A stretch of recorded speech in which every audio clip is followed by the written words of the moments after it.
Good morning, ladies and gentlemen. In today's video, I am going to be discussing Steph Curry's performance tonight in the Warriors' victory over the Portland Trail Blazers. Unfortunately, this is take 2 of this video as I just recorded a 15-minute video talking about this topic and my phone didn't save it for some reason, unbeknownst to me. So I am a little annoyed right now, so excuse me if I seem a little moody. But this was probably the most impressive performance of the year so far, so I felt that it was necessary to talk about it. Before I get too far into it, though, I want to remind you all to leave a like and subscribe. I've been appreciating all the support that I've been receiving lately, and I hope to see that continue. Now, without further ado, let's talk about the game. So, obviously, this was a terrific performance from Steph Curry. Curry, it was one of my favorite players. Actually, no, he was my favorite player in the NBA growing up. And he was really the player that drew me into the league and made me become a basketball fan in the first place, because it was just so motivating to see someone who wasn't necessarily the most athletically gifted or the tallest or the strongest just succeed at such a high level in the NBA. And that goes without mentioning that he was the most fun player to watch in the entire league as well. And tonight really just felt like a vintage Steph Curry performance. It felt like we were watching 2016 unanimous MVP Steph Curry. And the stats certainly reflect that, as he put up 62 points on 18 for 31 shooting, 8 for 16 from the three-point line, and 18 for 19 from the free throw line. I mean, just a terrific outing for Steph. He did a terrific job of scoring at all three levels. He was getting to the rim at a higher rate than I can really remember Steph Curry ever doing at any point in his career. That's always kind of been the knack on his offensive game. When people make the Steph Curry versus Dame Lillard comparison, and people take the Dame Lillard side of the debate, which is something that I don't understand. Steph Curry is far and away the better player of the two. But when people do say that Dame is the better player, usually they point toward his ability as a finisher at the rim. And tonight, well, Steph was finishing at a higher level than I can really remember. And he was drawing contact, he was finishing through that contact, and he had a couple and ones. And obviously he shot 19 free throws, so he was getting to the foul line, and that's always a great way to have efficient scoring ways.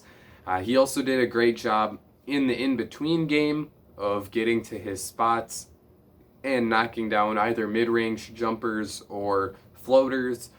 One that specifically stood out to me was in a pick and roll where he had Gary Trent on him. He was able to get Gary Trent on his back, which gave him enough separation to put up a nice little floater from the elbow. That was late in the fourth quarter, but there were multiple other occasions throughout the game where his defender went over the screen in the pick and roll, and he was able to take advantage of having a one-on-one against someone like Enes Kanter or Yusuf Nurkic, and that allowed him to either get to the rim or pull up and take a mid-range jumper / floater over the top of those guys. And he was knocking down those shots efficiently, which is always impressive because those are generally the worst shot in basketball. And outside of the three-point line, I mean, it's Steph Curry. What more needs to be said? He is always impressive. Tonight, he was 8 for 16, and it was pretty funny, actually, to hear the announcer say that Steph Curry has 60 points, and he's only made 8 threes.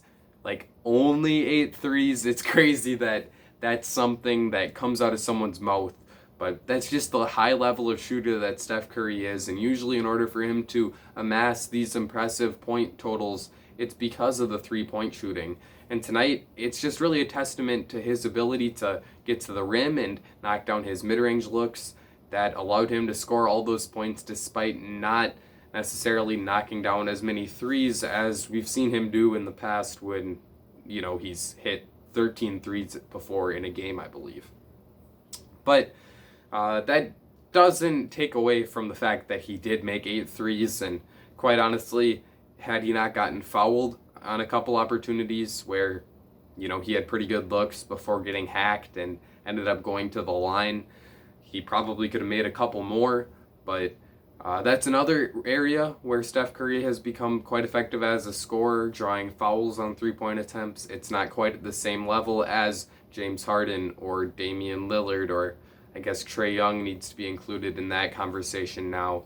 But he does do it quite well, creates the contact out of the pick and roll, doesn't give the defender sufficient space to go over the screen without creating contact, and that allows Steph to get up a shot where obviously it's very efficient to have a 3-shot penalty. And obviously he's very efficient from the free throw line, knocking down 18 of his 19 attempts, although that's to be expected as Steph is, I believe, an over 90% free throw shooter for his career. So scoring the ball tonight, absolutely outstanding. 62 points is astonishing, and Steph was just so impressive in doing it. I also want to touch on the different ways that he was able to score three-point shots. There were a couple looks off the ball movement, of course, as you're always going to get with Steph Curry. It's not as much as it used to be when there were the other high-level secondary ball handlers on the team like Iguodala and Thompson and prime Draymond Green. But, he still did it a couple times. I'm not necessarily sure if those translated into makes, but there were at least a couple occasions where he was running off of screens. And even when it wasn't leading to him getting an open look, it allowed someone like Andrew Wiggins or Kelly Oubre, whoever was the player isolating during those off-ball sets for Steph, to have a chance to attack their defender. I can think of Wiggins doing it a couple times against Carmelo Anthony. I can think of Oubre attacking Gary Trent or Anthony Simons whenever he had the fortune to have one of those two smaller guys matched up against him. And that allowed those two guys to have one of their better performances of the year each. Wiggins finished with 21-7 on 8 for 16 shooting. Oubre had 17-5 on 7 for 13 shooting. Both of them showed their separate little touches of scoring burst, as Wiggins showed the isolation and finesse in isolation, I should say, that allows him to be effective in those situations. And Oubre showed the sheer athleticism and strength that allows him to just be such a high-level, high-flying finisher at the rim, both in transition in the half court and on putback opportunities. So both of those two guys impressed me. And if they're at least okay as secondary scoring options because of the offensive dominance and scoring perfection, I guess it's not really perfection, but the outstanding scoring of Steph Curry, that's going to be enough to help this Warriors team to succeed. And I guess getting back to Steph Curry, the off-ball movement stuff wasn't the only way that he made threes. Obviously, there's going to be a couple off of ball screen actions every game where if some defender is silly enough to go under, that's an easy three-point look, and I think that actually did happen a few times tonight. And obviously Curry also is a beneficiary of playing alongside a guy like Draymond Green, who is able to find the open shooter at all opportunities. A place where that was really showcased was at the end of the game tonight, where he found Steph on like a pitch back in transition, where Steph just caught it in his shooting pocket and rose up and knocked down the look. I think that was the shot that put him over 60, and we saw him do the airplane celebration after. But as a whole, it was a lot of different ways that Steph Curry was able to get to his spots as a shooter, and that overall was quite impressive. Draymond did not exactly have the most impressive stat line with 1.3 rebounds and 8 assists on, I didn't write down his shooting, so never mind on that. I think he was 0 for 2 from the field. His 1 point was on a free throw, obviously. But he obviously had a positive impact on the game. There were multiple situations where he made the right decision in the offense and made some good passes. I don't think all of them led to assists. He had a couple hockey assists, and there were some times where he found an open shooter and they just missed the shot. But he did his job in the offense, and on defense there were a couple spots where he was playing well. There was one play where he came over from the weak side and rejected a Damian Lillard shot I think that was towards the end of the first half, perhaps it was the beginning of the second half, but he showed how important it is to have, or I guess how valuable it can be to have a plus weak side defender like that. And with Wiggins and Oubre, I guess really Oubre being a strong on-ball defender, and Green being a good off-ball defender, and Steph Curry being a pretty solid off-ball defender, there's something here that could make this Warriors defense around average. And with Steph Curry and Draymond Green, you would think the offense would probably be above average. So I certainly can see a path to this being a playoff team. The key to that is James Wiseman's development.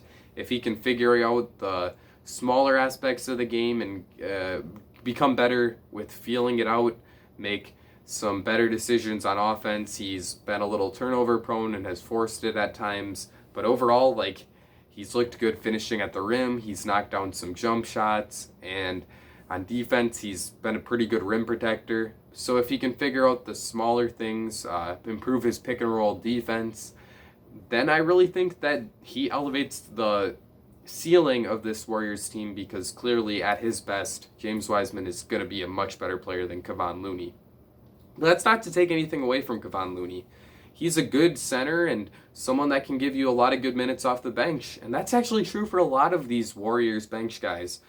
Brad Wanamaker, in the 10 to 12 minutes that Steph Curry is going to be off the court, can fill in quite competently, be a plus defender, make good decisions offensively. On the wings, Kent Bazemore and Damian Lee are both solid options. Lee is more of a shooting specialist, while Bazemore can do a bit more off the dribble, but they're both pretty solid defensively. And then at the big man positions, you have Eric Paschall, who can be a bit of a scoring punch off the bench, and Kevon Looney, who is a plus defender and a good decision maker overall. So there's a structure there for a good bench, although it doesn't have a classic sixth man. It still can be a good bench with just good role players who can fit in and play good defense, and that alongside the offense, the starting lineup being, pretty strong. I wouldn't say it's a top 10 starting lineup, but it's probably not too far beneath league average. And they have Steph Curry, who is clearly a top 5 player, and after tonight, you could say he's the best player. I don't think that's true. I wouldn't put him above the top 3 guys in LeBron, Kawhi, and Giannis, but he's right there for number 4, and honestly, maybe you could put him above Giannis.